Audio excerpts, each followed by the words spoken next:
Begin with speaker number 1.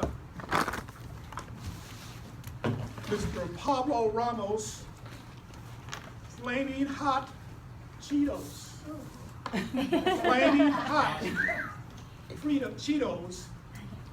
Pablo Ramos.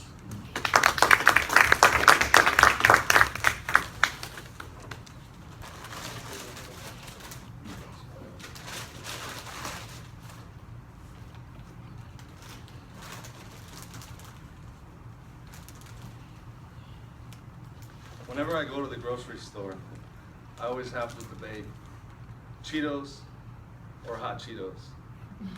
I don't know about you, but I'm a hot Cheetos kind of guy.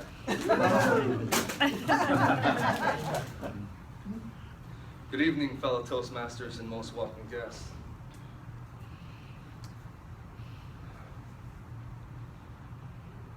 How many of you have Facebook? How many of you have read really interesting stories on Facebook? One day when I was at home, I was scrolling through my feed and I came across a really interesting story. The title of it was How a Mexican Janitor Invented Flaming Hot Cheetos. With everything going around in this world and the society around us, I was really surprised that the title of this article was not An Immigrant Invented Flaming Hot Cheetos. This immigrant was named Richard Montanez. He was born in Mexico and he came to the United States at an early age.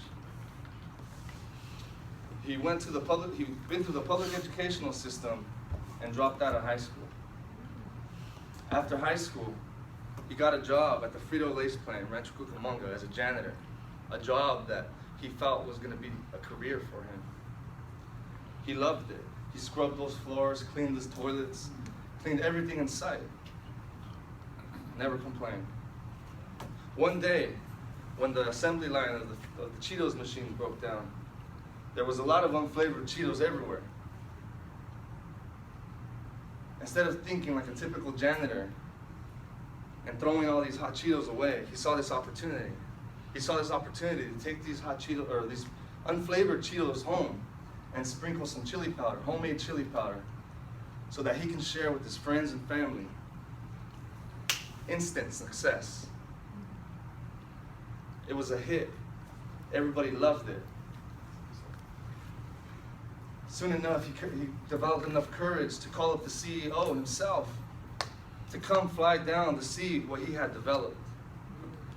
Fast forward, Richard Montanez is now an executive at the PepsiCo company. He has many honorary degrees. He does a lot of guest lectures through universities throughout the country. And most importantly, he has a lot of nonprofit organizations that give back to his community by providing food, shelter, clothes, and scholarships. Now, did you just process everything that I just told you? An uneducated immigrant is now an executive at PepsiCo Corporation. That, my friends, is a success story. My parents also came from Mexico to the U.S. at an early age.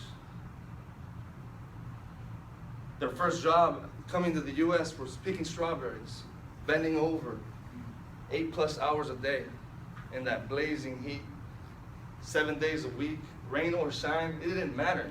They were out there working because that's all they knew how to do. Unfortunately, when I was 2 years old, my parents separated. And because I grew up in a single-parent household in the rough part of the town, it opened my eyes to the good, but also the bad.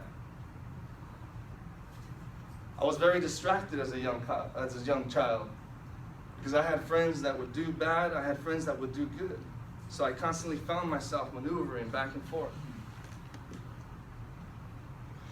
because I didn't have anybody to mentor me, to tutor me.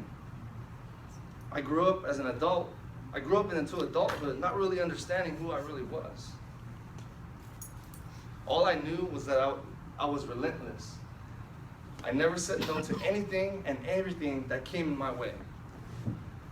This relentless boy scored an 800 on his SAT in 2003.